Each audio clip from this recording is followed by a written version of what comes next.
하나님 아버지, 오늘도 이 시간 주님 앞에 나온 우리들을 긍휼히 여겨주시고 주님의 사랑으로 우리를 감싸 안아 주시옵소서. 하나님, 올해도 어느덧 절반이 지나갔습니다. 절반을 보내며 아쉬운 마음과 또 부족함이 많이 있지만 영원부터 영원까지 변함없으신 주님께서 우리의 거처가 되어주시니 감사합니다. 오늘도 말씀 앞으로 나아갈 때 우리의 심령을 새롭게 하여 주시옵고 말씀을 전하는 자나 듣는 자 모두에게 영적인 변곡점이 되는 이 시간이 되게 하여 주시옵소서. 우리에게 오늘도 말씀하시는 그 주님을 삼아옵고 우리 주 예수 그리스도의 이름으로 감사하며 기도드립니다. 아멘. 네, 반갑습니다. 예배 자리 가운데 잘 나오셨습니다. 오늘도 우리에게 주시는 하나님의 은혜를 사모하며 함께 말씀 보도록 하겠습니다. 오늘 우리가 함께 나눌 말씀은 시편 90편 1절에서 17절의 말씀입니다. 시편 90편 1절에서 17절의 하나님의 말씀을 저와 여러분이 교독하도록 하겠습니다. 주여, 주는 대대 우리의 거처가 되셨나이다. 산이 생기기 전 땅과 세계도 주께서 조성하시기 전 곧 영원부터 영원까지 주는 하나님이시니이다. 주께서 사람을 티끌로 돌아가게 하시고 말씀하시기를 너희 인생들은 돌아가라 하셨사오니 주의 목전에서 천년이 지나간 어제 같으며 밤의 한순간 같을 뿐임이니이다. 주께서 그들을 홍수처럼 쓸어 가시나이다. 그들은 잠깐 자는 것 같으며 아침에 돋는 풀 같으니이다. 풀은 아침에 꽃이 피어 자라다가 저녁에는 시들어 마르나이다. 우리는 주의 노에 소멸되며 주의 분내심에 놀라나이다. 주께서 우리의 죄악을 주의 앞에 놓으시며 우리의 은밀한 죄를 주의 얼굴 빛 가운데 두셨사오니 우리의 모든 날이 주의 분노 중에 지나가며 우리의 평생이 순식간에 다하였나이다.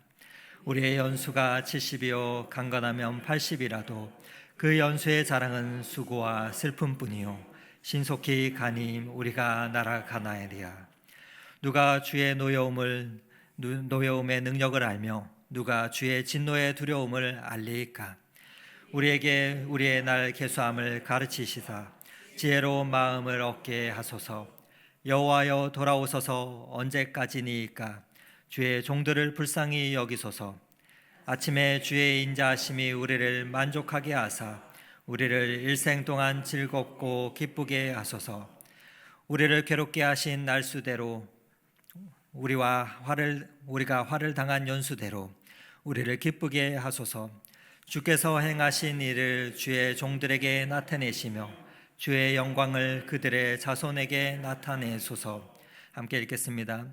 주 우리 하나님의 은총을 우리에게 내리게 하사 우리의 손이 행한 일을 우리에게 경고하게 하소서. 우리의 손이 행한 일을 경고하게 하소서. 아멘. 아멘. 참 잘 오셨습니다. 성도 여러분. 저와 여러분의 삶 가운데 예배드릴 때마다 하나님의 은혜와 평강이 날마다 넘치시기를 간절히 소망합니다. 어느덧 2025년 6월 마지막 주 수요일입니다. 달력을 보니까 한 해가 정말 훌쩍 절반을 지나고 있는 시점입니다. 6월 한 해의 중심에 서서 우리의 마음을 돌아다보면 참으로 복잡한 것 같습니다. 지난 1월 다짐했던 그 다짐들은 희미해지고 또 아직 연말의 풍경은 멀게만 느껴지기 때문이지요. 올해는 꼭 이루겠다 다짐하고 계획했던 일들이 어느새 뒷전으로 밀려나 있습니다. 그리고 마음만 앞섰던 그 계획들은 현실의 무게에 눌려있기 때문입니다. 그래서 절반이라는 지점에 서면 누구나가 이 선택의 기로에 서게 되는 것 같습니다. 지나온 시간들을 또 어떻게 해석할까, 또 남은 시간들은 어떻게 바라볼 것인가 하는 고민들을 하게 됩니다. 혹시 여러분들은 지금 이 순간 어떻게 느끼시고 계시는지요? 오늘 본문인 시편 90편의 말씀은 모세가 120세에 노년이 되어서 쓴 그 시입니다. 모세의 인생에 있어서는 여러 인생의 변곡점들이 있었습니다. 우리가 잘 알듯이 모세는 40세에 애굽을 떠났습니다. 그리고 80세가 되자 하나님의 부르심을 받아서 이스라엘 백성들을 가나안으로 그 땅으로 인도했습니다. 그리고 120세에 이르러서 이렇게 이 마지막 기도를 남기고 있는 것입니다. 모세의 인생처럼 이 땅을 또 생각해 보면, 이 땅의 시간들을 생각해 볼 때 2025년 올해 우리는 민족사에 있어서는 한국 전쟁이 일어난 지 어느덧 75주년을 맞이하고 있습니다. 그리고 이 한반도 땅에 복음이 전파된 지는 어느새 140주년의 시간을 맞이하고 있는 해입니다. 그렇게 복음의 씨앗이 역사의 변곡점의 그 시간들을 지나서 이 땅에 뿌려져서 우리나라는 복음을 받은 나라에서 복음을 전하는 나라가 되었습니다. 그렇게 이 절반이라는 지점, 또 올해가 반이 남은 그 하반기를 바라볼 때 있어서 어떻게 우리는 바라보아야 될까, 그것을 고민하게 됩니다. 왜냐하면 그 바라보는 시점에 따라서, 시선에 따라서 앞으로의 또 시간들과 또 지나온 시간들이 전혀 다른 의미가 되기 때문입니다. 우리 12절 말씀, 오늘 읽었던 말씀을 다시 한번 읽고 오늘 말씀을 자세히 또 보도록 하겠습니다. 12절 말씀입니다. 우리에게 우리의 날 계수함을 가르치사 지혜로운 마음을 얻게 하소서. 개인에게는 한 해의 절반이라는 변곡점이, 민족에게는 역사의 변곡점이, 교회에게는 선교의 역사에 열매 맺는 그 변곡점이 되어야 할 이 시점에 우리에게 필요한 것은 바로 모세와 같은 우리의 날을 계수하는 그 지혜로운 마음이 필요합니다. 시간을 올바르게 계수할 줄 아는 그 지혜, 과거를 감사로 정리하면서 또 미래를 소망으로 준비하는 지혜, 그리고 하나님께서 우리에게 맡겨주신 그 사명을 깨닫는 그 지혜가 필요합니다. 그런 의미에서 오늘 저는 절반의 은혜, 아직 늦지 않았다라는 제목으로 이 말씀을 함께 나누고자 합니다. 시편 90편 3절에서 6절 말씀을 한번 읽어드리도록 하겠습니다. 주께서 사람을 티끌로 돌아가게 하시고 말씀하시기를 너희 인생들은 돌아가라 하셨사오니 주의 목전에는 천년이 지나간 어제 같으며 밤의 한순간 같을 뿐이니이다. 주께서 그들을 홍수처럼 쓸어가시나이다. 그들은 잠깐 자는 것 같으며 아침에 돋는 풀 같으니이다. 푸른 아침에 꽃이 피어 자라다가 저녁에는 시들어 마르나이다. 모세는 시간의 덧없음을 깊이 깨달았습니다. 그래서 4절에 주의 목전에는 천년이 지나간 어제 같으며 밤의 한순간 같은 뿐이니이다 라고 고백을 하고 있습니다. 하나님의 영원성 앞에서 인간의 시간은 참으로 짧고 정말로 찰나와 같은 시간입니다. 그렇게 어쩌면 더 소중한 시간입니다. 120세까지 산 모세에게 있어서 또 시간은 참으로 빠르게 흘러갔습니다. 하물며 우리는 어떠하겠습니까? 여러분도 지난 6개월의 시간들 어떻게 느끼십니까? 참으로 빠르게 지나가지 않으셨습니까? 그런데 시간에 대한 우리의 인식이 때로는 우리를 절망스럽게 만들기도 하는 것 같습니다. 이렇게 말입니다. 이제 너무 늦었다. 이제 나이가 들어서 무엇을 하겠냐 하는 그런 생각들 말입니다. 하지만 하나님의 시간표는 우리의 시간표와 다릅니다. 하나님은 때로 우리가 예상하지 못한 때에 새로운 일들을 시작하십니다. 그래서 이와 같은 경험들을 경험했던, 살았던 삶들이 있습니다.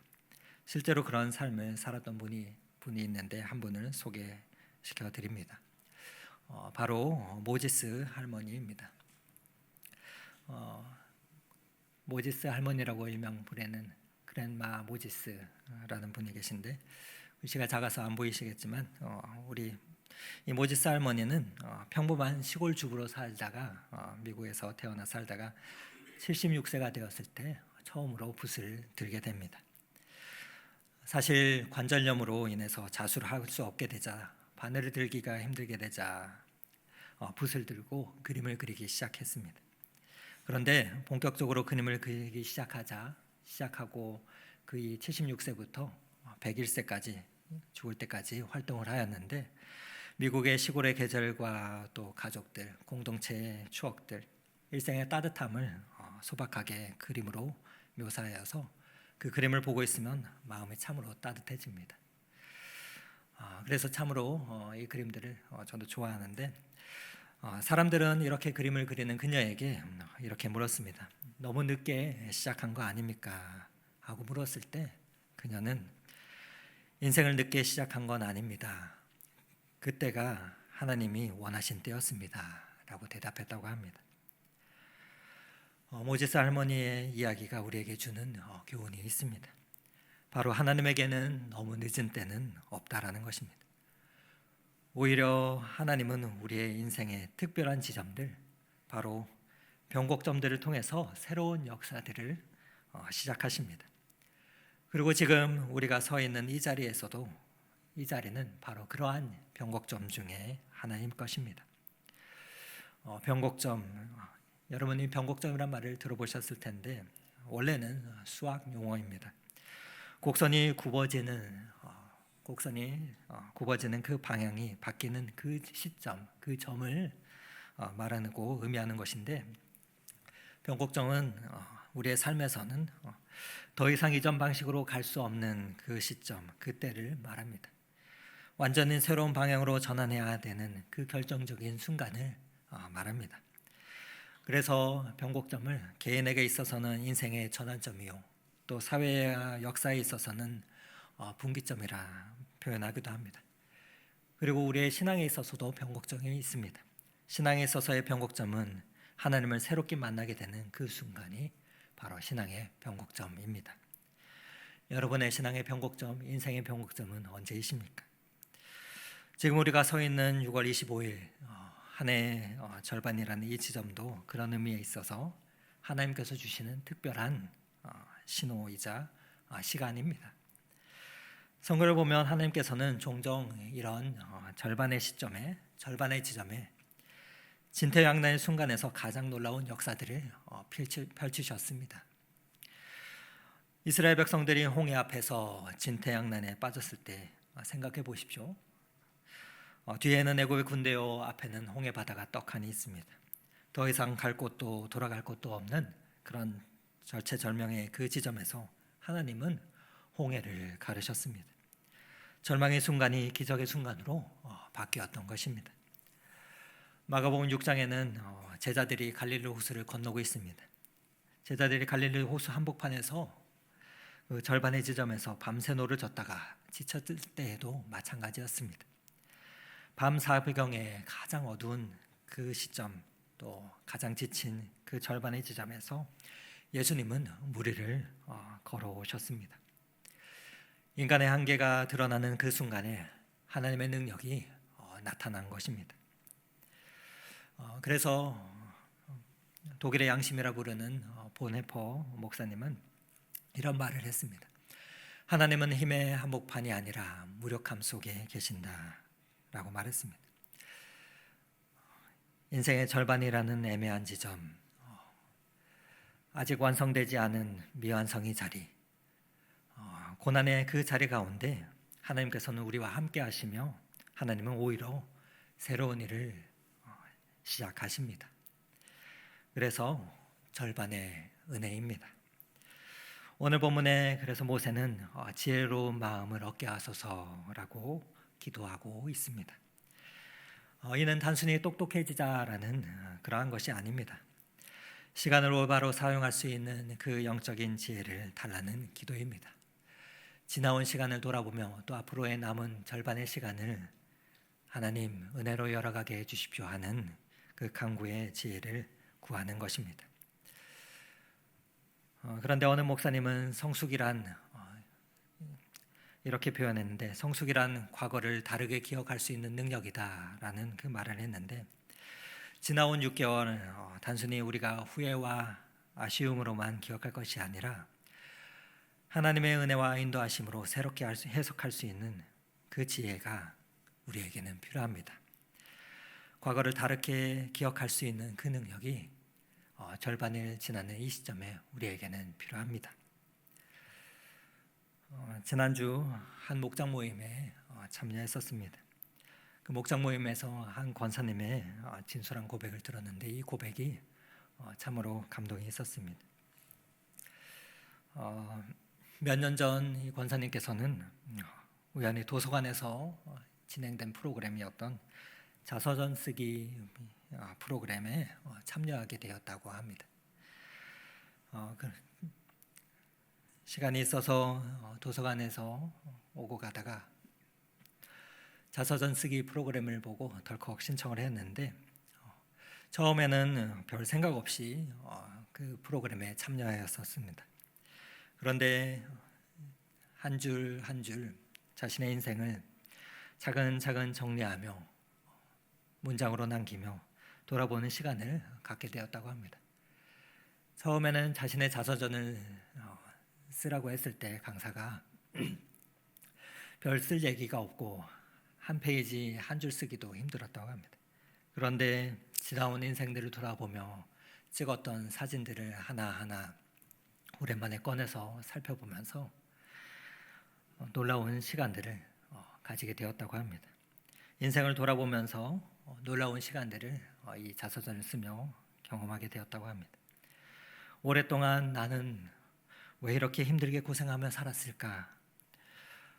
그렇게 자신과 남편을 원망했던 기억들이 글로 쓰고, 또 그동안의 시간들을, 자신이 걸어왔던 인생의 사진들을 보면서 정리하는 그 과정을 통해서 조금씩 그 시간들이 다르게 보이기 시작했던 것입니다. 아픔과 원망과 또 슬픔으로만 기억되었던 그 순간들이 어느새 감사와 성장의 시간으로 재해석되기 시작했습니다. 그러한 시간들을 보내며 자서전을 쓰고 나서는 그 경험이 얼마나 소중했는지 참으로 감격스럽게 있었는데, 얼마 후 갑작스럽게 찾아온 남편의 암 선고와 그 이후에 1년 반 동안의 투병의 생활, 간병의 시간들, 그리고 결국 사별의 힘든 시간을 마주하게 되면서도 그래도 지난 자서전을 쓴, 또 다시 그 지나온 시간들을 재해석되었던 그 시간들이 있었기에 이 투병의 시간과 간병의 시간들을, 사별의 시간을 은혜로 잘 보낼 수 있었다 고백하는 것을 들었습니다. 만약 그때 자서전을 쓰면서 과거를 새롭게 해석하는 연습을 하지 않았더라면 남편의 마지막 시간을 원망과 절망으로 보냈을 것 같다 말씀하시는 것을 들으며, 우리에게도 얼마나 성숙의 시간을 다시금 해석하는, 볼 수 있는 그 지혜가 필요한가 하는 생각을 하게 되었었습니다.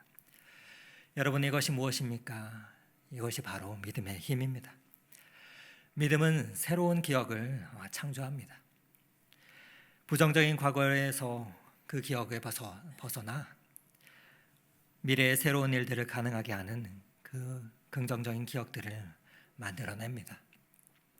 같은 경험이라도 하나님의 관점으로 다시 보면 전혀 다른 그 사건과 시간들이 의미가 되는 것입니다. 그래서 지금 이 절반의 지점에서 우리에게 필요한 것은 지혜로운 마음입니다. 그리고 올해도 앞으로 허락하실 6개월을 어떻게 살 것인가 하나님께 지혜를 구해야 합니다. 그래서 이 지혜를 구하기 위해서 이 변곡점에서 기도가 필요합니다. 시편 90편 7절에서 11절에 이 모세의 기도를 우리가 함께 읽어보도록 하겠습니다. 우리는 주의 노에 소멸되며 주의 분내심에 놀라나이다. 주께서 우리의 죄악을 주의 앞에 놓으시며 우리의 은밀한 죄를 주의 얼굴빛 가운데 두셨사오니 우리의 모든 날이 주의 분노 중에 지나가며 우리의 평생이 순식간에 다하였나이다. 우리의 연수가 70이요 강간하면 80이라도 그 연수의 자랑은 수고와 슬픔뿐이요 신속히 가니 우리가 날아가나이다. 누가 주의 노여움의 능력을 알며 누가 주의 진노의 두려움을 알리까. 이어지는 13절의 말씀은, 기도는 이렇습니다. 여호와여 돌아오소서 언제까지니까 주의 종들을 불쌍히 여기소서. 기도합니다. 여호와여 돌아오소서 간절히 부르짖고 있습니다. 여호와여 돌아오소서 모세는 부르짖지만 우리가 하나님께 돌아가야 한다는 그 고백을 하는 것이죠. 지난 전반기를 돌아보면서 우리에게는 회개의 기도가 필요합니다. 모세의 이런 회개는 구약의 또 다른 기도의 사람인 느헤미야의 모습과 참 닮아 있다 생각됩니다. 느헤미야는 예루살렘의 참다한 소식을 듣고선 자신을 돌아보았습니다. 그래서 느헤미야 1장 6절에서 7절에서는 느헤미야는 이렇게 고백합니다. 제가 읽어드립니다.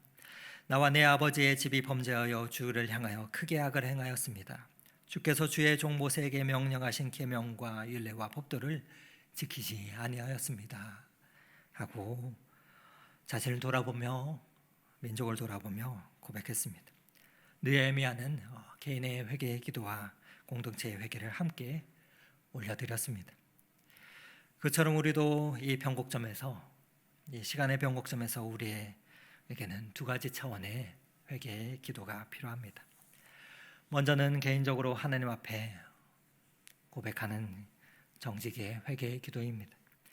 지난 6개월 동안을 흘려보내며 소중한 시간들을 그렇게 흘려보냈던 시간들이 우리에게 있지 않습니까? 하나님과의 관계에서 멀어졌던 순간들이 있지 않으십니까?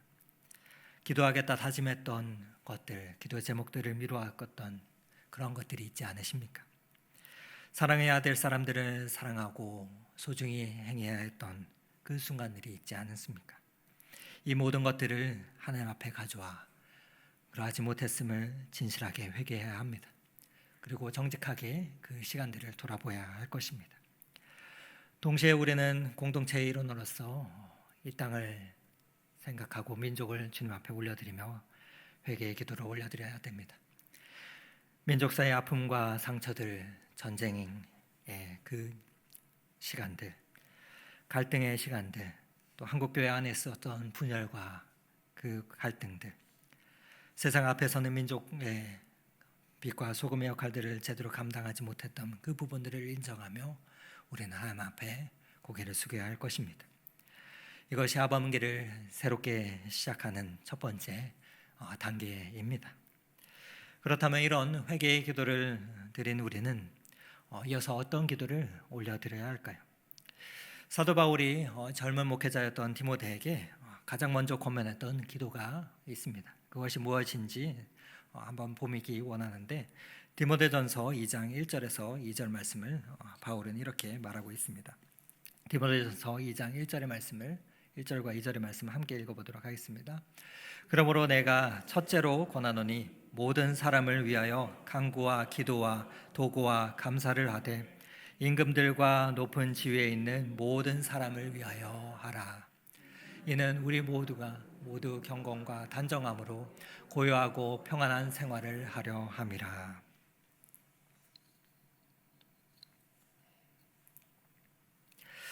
바울은 오늘 말씀에 디모데에게 첫째로 권하노니라고 말하며 사역의 우선순위를 말하고 있습니다. 최고의 신학자이자 목회자였던 바울이 젊은 목회자에게 가장 우선적으로 권면했던 것은 바로 중보 기도였습니다. 모든 사람을 위하여 간구와 기도와 도구와 감사를 하되, 이 모든 기도를 모든 사람을 위하여 드려야 한다라고 했습니다. 개인과 가정의 문제만이 아니라 교회와 사회와 나라와 민족을 위해 기도하는 것이 성도의 첫 번째 우선순위라는 그 권면이고 말씀입니다. 그런데 이런 기도, 이 중보 기도를 드리려면 우리에게 어떤 마음가짐이 필요하겠습니까? 단순히 의무감으로 기도하는 것이 아니라 진정으로 그 기도의 제목들이 우리의 마음에 부담이 되고 아픔이 되어야 할 것입니다. 앞서 이야기한 느헤미야는 이 일을 잘 보여주는 사람이라 생각됩니다. 느헤미야 1장 4절에 이렇게 말합니다. 내가 이 말을 듣고 앉아서 수일 동안 울며 슬퍼하며 하늘의 하나님 앞에 금식하며 기도하였다라고 고백합니다. 느헤미야는 예루살렘의 소식들, 예루살렘의 성벽이 허물어졌고 또 성문이 불탔다는 그 소식을 듣고 앉아서 울었습니다. 더 나아가서 금식하며 기도하였습니다. 그는 민족의 아픔을 자신의 아픔으로 받아들였습니다. 사실 그는 바벨론의 높은 지위에 있으면서 개인적으로는 안정된 삶을 살 수 있었습니다. 그러나 조국의 참담한 현실을 외면할 수가 없었습니다. 그렇기에 그는 그 자리에서 울었습니다. 그리고 하나님 앞에 기도하였던 것입니다. 중보의 기도자의 첫 번째 조건은 그래서 이것입니다. 아픔이 자신의 사명이 되는 것입니다. 개인의 안위를 넘어서 공동체의 부담을 가지는 것입니다. 바라기는 하나님께서 저와 여러분에게 우리의 심령 가운데 이와 같은 부담을 날마다 부어주시기를 간구합니다. 그리고 각자에게 부어주시는 그 마음에 부담 주시는 그 영역이 우리의 기도의 사명이자 기도의 자리라 믿습니다. 이와 같은 기도의 사명과 기도의 부담을 하나님께서 부어주실 때마다 우리가 그 앞에서 울며 기도할 수 있는 저와 여러분이 되기를 원하고 그러한 기도의 사람들이 되기를 원합니다. 그래서 이와 같은 기도의 삶을 살았던 사람들은 기도하는 죄를 결단코 멈추지 않았습니다. 사무엘은 나는 너희를 위해서 기도하기를 쉬는 죄를 여호와 앞에 결단코 범하지 아니하겠다 고백했습니다. 시간의 변곡점인 오늘 이 시점, 지금 우리가 마음에 품고 기도해야 될 기도의 제목들은 무엇이겠습니까? 개인의 수많은 기도의 제목들이 많이 있지만 6월 25일 75주년을 맞이하며 여전히 이 땅 한반도는 전쟁에서 끝나지 않았습니다. 휴전 가운데 있으며 분단의 현실 가운데 있습니다. 시간이 지나며 통일은 점점 더 요원해지는 것 같습니다. 이 한반도 땅을 위한 기도를 우리가 끊이지 않아야 될 것입니다. 그리고 새로운 정부가 다시 시작되고 그럼에도 복잡한 국제 정세 속에서 지혜롭게 국정을 운행하는데 이를 위해서 기도해야 할 것입니다. 하나님께서 지혜를 주셔서 이 나라와 민족이 주님 보시기에 평안을 얻을 수 있어야 될 것입니다. 이를 위한 나라와 민족을 위한 기도, 그뿐만이 아니라 교회를 위한 사역을 위한 기도도 우리는 끊임없이 해야 할 것입니다. 여름 사역을 앞두고 케냐 단기 선교를 앞두고 한국교회가 또한 연합하며 다시금 부흥할 수 있도록 이 땅의 빛과 소금의 역할을 감당할 수 있기 위하여 우리는 기도를 게을리하지 말아야 할 것입니다. 시간의 변곡점에 서 있는 지금 우리에게는 이런 우선순위 있는 중보 기도가 절실히 필요합니다. 오늘 모세는 여호와여 들어오소서 주의 종들을 불쌍히 여기소서 13절에 간절히 부르짖고 있습니다. 이와 같은 부르짖음이 저와 여러분의 기도가 되기를 원합니다. 그런데 이 회개와 중보의 기도만으로 끝나서는 안 됩니다. 지나온 전반기를 정리했다면 다가올 하반기를 어떻게 준비할까 우리는 생각해야 될 것입니다.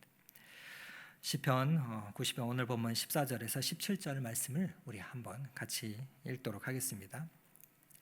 아침에 주의 인자하심이 우리를 만족하게 하사 우리를 일생 동안 즐겁고 기쁘게 하소서. 우리를 괴롭게 하신 날수대로 우리가 화를 당한 연수대로 우리를 기쁘게 하소서. 주께서 행하신 일을 우리의 종들에게 나타내시며 주의 영광을 그들의 자손에게 나타내소서. 주 우리 하나님의 은총을 우리에게 내리게 하사 우리의 손이 행한 일을 우리에게 경고하게 하소서. 우리의 손이 행한 일을 경고하게 하소서. 오늘 본문의 모세는 아침에 주의 인자하심이 우리를 만족하게 하사라고 기도하고 있습니다. 새로운 시작을 위해서 하나님의 은혜가 필요합니다. 전반기가 지나고 후반기를 열어가는 이 시점에 마치 이 새 아침과 같습니다. 그래서 어제의 실패를 아쉬움을 뒤로하고 새로운 은혜로 출발할 수가 있는 기회인 것입니다. 하반기를 시작하기 위해서 우리는 먼저 전반기를 하나님의 은혜로 정리해야 합니다. 흘려보낸 시간들과 놓친 기회들에 대해서는 진실로 회개하고 또 그럼에도 불구하고 지켜주시고 우리를 여기까지 인도해 주신 하나님의 은혜에 대해서 진실로 감사해야 할 것입니다. 그리고 더 이상 뒤돌아보지 아니하고 또 하나님께서 예비해 놓으신 그 앞길을 미래를 바라보며 담대히 전진하겠다 하는 그 결단을 내려야 합니다. 하나님의 은총을 구했다면 그 은총 가운데 우리의 할 일들을 위해서 우리는 기도해야 합니다. 그래서 시편 90편 맨 마지막 구절에서는 모세는 이렇게 기도를 드립니다. 주 우리 하나님의 은총이 우리에게 임하사 우리의 손이 행한 일을 경고하게 하소서. 우리의 손이 행한 일을 경고하게 하소서. 모세는 같은 기도를 2번이나 반복해서 드리고 있습니다. 얼마나 간절했으면 같은 기도를 2번이나 했겠습니까? 계획하고 행하는 모든 일들이 하나님 안에서 견고하게 세워지기를 간절히 소원했기 때문이지요. 이런 기도는 기도의 사람들에게서 발견이 됩니다. 느헤미야도 이와 같이 기도했습니다. 오늘 종이 형통하여 이 사람들 앞에서 은혜를 입게 하소서. 은혜를 입게 하소서. 그리고 그 기도 후에 단순히 기도한 것만이 아니라 그는 직접 바벨론 왕에게 나아가서 구체적인 행동을 합니다. 그리고 말로만 기도하는 것이 아니라 실질적인 행동을 하면서 책임 있는 기도를 행합니다. 여러분, 우리의 하반기 계획도 우리의 발걸음도 마찬가지일 것입니다. 개인에게 있어서는 영적인 성장과 가정에서의 회복, 또 교회와 사역에 있어서는 헌신과 또 계획한 여름 사역과 하반기 사역들에 대한 발걸음들, 또 사회 일원으로서는 책임 있는 역할들을 감당하는 것들 모두 다 하나님 안에서 견고하게 세워져야 합니다. 바라기는 저와 여러분의 올 하반기가 하나님께서 은혜 주셔서 하나님께서 견고하게 우리의 계획들을 해주시기를 간절히 소망합니다. 그리고 이 계획들은 우리의 대에서만 끝나면 안 됩니다. 날마다 점점 더 그 기도는 확장되어져야 합니다. 그래서 모세는 이 기도를 드리기 전에 16절에 이렇게 기도했습니다. 주의 행사를 주의 종들에게 나타내시며 주의 영광을 그들의 자손에게 나타내소서. 그들의 자손에게 나타내소서 기도했습니다. 개인을 넘어서 자신의 세대를 넘어서 다음 세대까지 생각하는 그 기도를 드렸습니다. 그래서 우리의 기도는 날마다 확장되어 가야 됩니다. 우리 교회가 베데스다와 갈릴리, 독서에서 의정부까지 지경이 넓어진 것처럼 개인과 가정에서 시작해서 교회와 사역으로, 사회와 민족으로 나아가 세계와 열방까지 우리의 기도 재경은 날마다 넓어져야 합니다. 그렇게 우리의 발걸음은 넓어져야 하는데 그 발걸음을 성령 하나님께서 붙잡아 주셔야 됩니다. 때로 우리가 낙담하여서 주저앉을 때 성령께서는 우리의 연약함을 도우십니다. 마땅히 기도할 바를 알지 못할 때 성령께서는 우리의 기도할 바를 가르쳐 주시며 말할 수 없는 탄식으로 우리의 간구를 우리를 위해서 간구하여 주십니다. 그렇게 우리는 그 성령님을 의지하며 날마다 기도의 자리로 나아가야 될 것입니다. 성령님의 인도하심 없으면 우리의 계획도 우리의 기도도 헛된 것이 되기 때문입니다. 우리는 우리가 기도한다 생각하지만 절대 그렇지 않습니다. 성령님께서 우리의 기도를 도우시고 우리의 기도를 이루시기 때문입니다.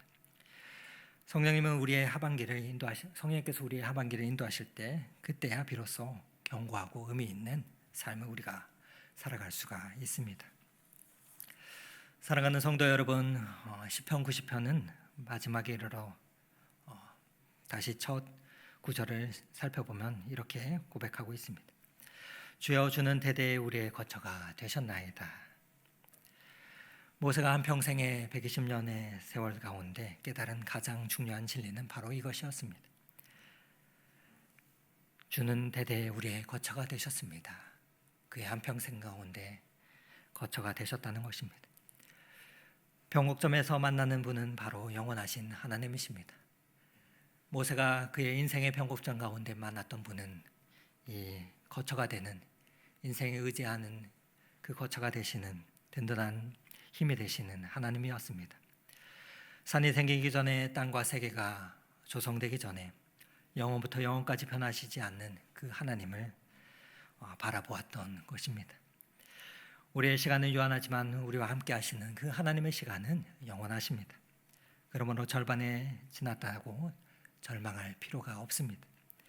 오히려 절반이 남았다는 것은 그 하나님의 은혜의 시간이자 축복이요 새로운 기회의 시간이 우리 앞에 있다는 것입니다.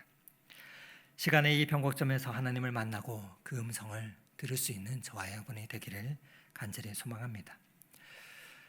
마가복음 6장에 물 위를 걸어오신 예수님을 밤사경에 지친 제자들은 예수님께서 건네신 이 말씀을 들었습니다. 안심하라내니 두려워하지 말라. 지금 우리의 절반의 지점, 인생의 고단한 시간들을 보내고 이 시간의 변곡점에 있는 우리에게 주님께서도 동일하게 말씀하십니다. 안심하라내니 두려워하지 말라. 우리의 앞길이 막막해 보이고도 또 계획한 것들이 뜻대로 되지 않았어도 나에게 들어 새로운 시작들이 그렇게 어려워 보여도 주님은 함께 하십니다. 그렇기에 주님을 신뢰하며 그 마음을 담아 우리 이 시간에 이 시점에 우리는 모세가 드렸던 이 기도를 드리면 좋겠습니다. 우리의 기도의 마음을 담아서 주님을 신뢰하는 마음을 담아서 모세가 반복해서 2번 드렸던 그 간절한 기도로 오늘 말씀을 마무리하면 좋겠습니다. 시편 90편 17절의 기도를 우리 한번 기도하는 마음으로 같이 읽도록 하겠습니다. 주 우리 하나님의 은총이 우리에게 임하게 하사 우리의 손이 행한 일을 경고하게 하소서. 우리의 손이 행한 일을 경고하게 하소서. 우리 모두의 하반기가 하나님의 은총 가운데 견고하게 세워지는 복된 시간이 되시기를 간절히 축원합니다. 절반의 은혜 가운데서 아직 늦지 않은 새로운 시작을 우리가 함께 꿈꾸며 성령님과 함께 걸어가 승리하는 2025년 하반기가 되시기를 오늘 이 말씀 의지하며 간절히 축원드립니다. 함께 말씀을 생각하며 이 찬양 부르며 기도 자리 가운데 나아가겠습니다.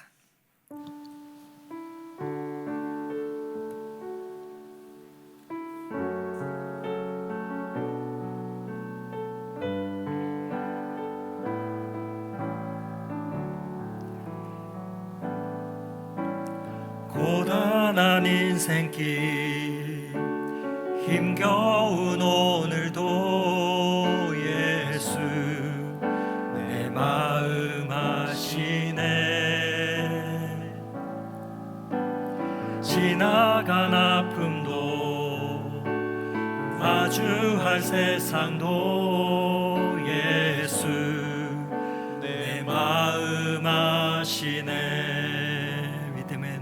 믿음의 눈 들어 주를 보니 이 또한 지나가리라. 주어진 내 삶의 시간 속에 주의 뜻 알게 하소서. 다시 한번 고단한 인생길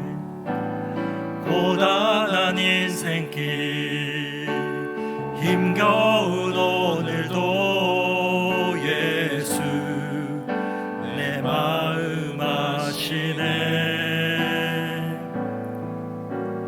지나간 아픔도 마주할 세상도 예수 내 마음 아시네. 믿음의 눈 들어 주를 보니 이 또한 지나가리라. 주어진 내 삶의 시간 속에 주의 뜻 알게 하소서. 하루를 살아도 기쁨으로 삽니다. 하루를 살아도 기쁨으로 가리. 예수 늘 함께 하시네.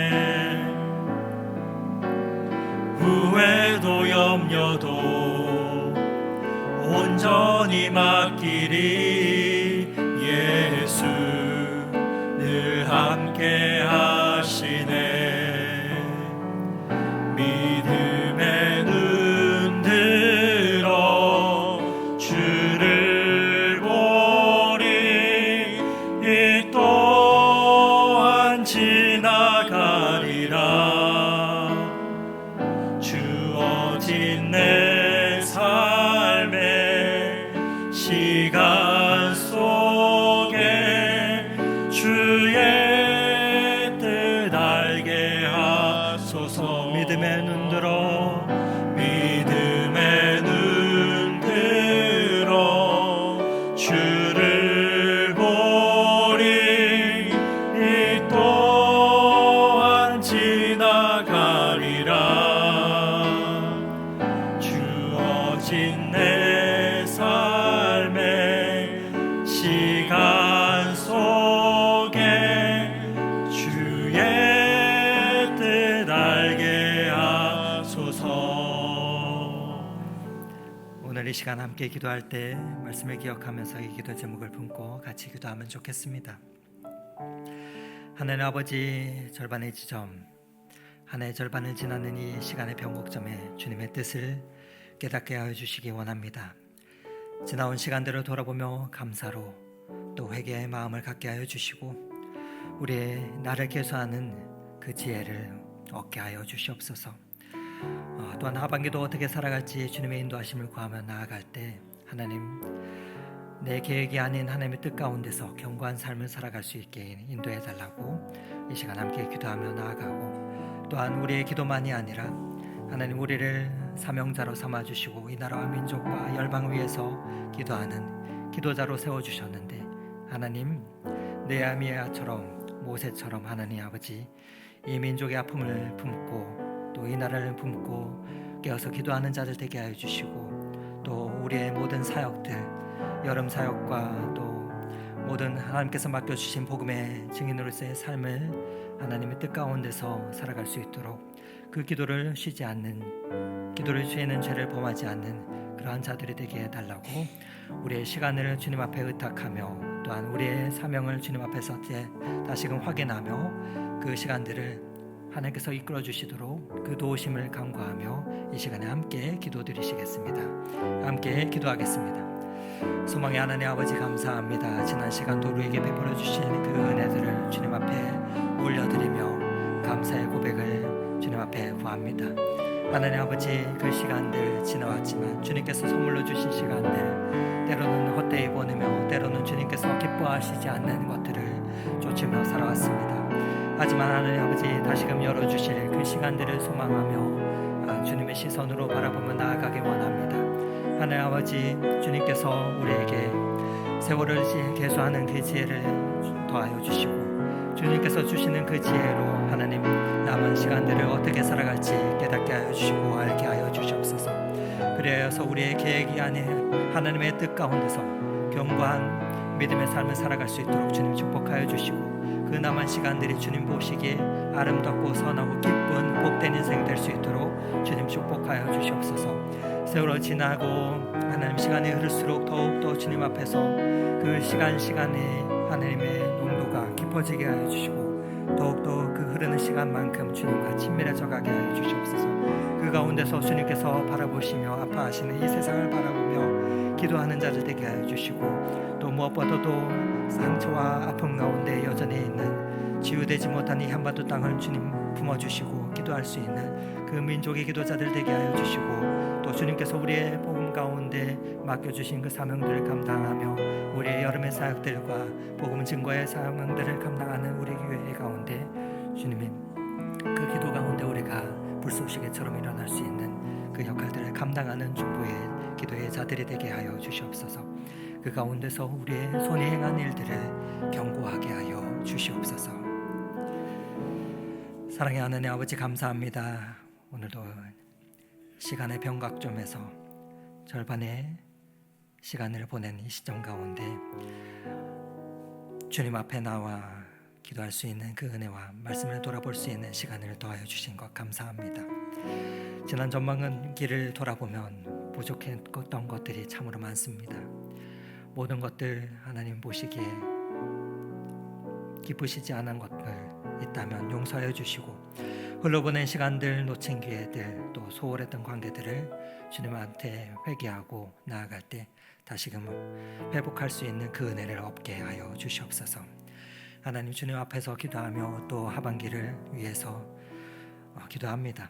모세가 기도했던 것처럼 하나님 아버지, 우리의 나를 계수함을 가르쳐 주시고 지혜를 더하여 주시고, 하나님 아버지, 우리는 우리의 앞길을 알지 못하오니 그 앞길을 걸어갈 수 있는 하나님의 은혜를 덧입게 하여 주시옵소서. 하늘의 지혜를 덧입게 하여 주시옵소서. 그래서 각자의 개인의 삶뿐만 아니라 우리 교회의 모든 사역들이 성령님의 인도하심 가운데 열매 맺게 하여 주시고, 그 가운데서 하나님의 놀라운 은총을 덧입는 자들 되게 하여 주시옵소서. 특별히 여름 선교와 또 여름 사역들을 준비하고 있습니다. 하나님 은총 가운데서 그 모든 일들을 잘 감당케 하여 주시고, 특별히 6월 25일 6.25 전쟁이 75주년에 대한 여전히 은혜와 회복이 필요한 이 한반도 땅 가운데도 주님의 은총이 덧입게 하여 주셔서 온전한 회복이 이 나라 가운데 임하게 하여 주시옵소서. 열방 가운데 그 여호와의 샬롬이 임하게 하여 주셔서 그 은혜 가운데서 주님의 평화를 볼 수 있는 그 은혜가 우리의 시대 가운데 있게 하여 주시고, 그 일들을 주님과 교제하며 성령님과 교제하며 기도하며 걸어갈 수 있는 우리의 인생길이 되게 하여 주시옵소서. 우리의 손인 행한 일을 견고하게 하여 주시옵소서. 그렇게 기도드릴 때마다, 주님 앞에 구할 때마다 성령 하나님 역사하여 주시옵소서. 우리의 삶을 그렇게 주님 앞에 의탁하옵고 우리를 인도하시는 우리의 구원자 되신 목자 되신 예수 그리스도의 이름으로 감사하며 기도드렸습니다. 아멘.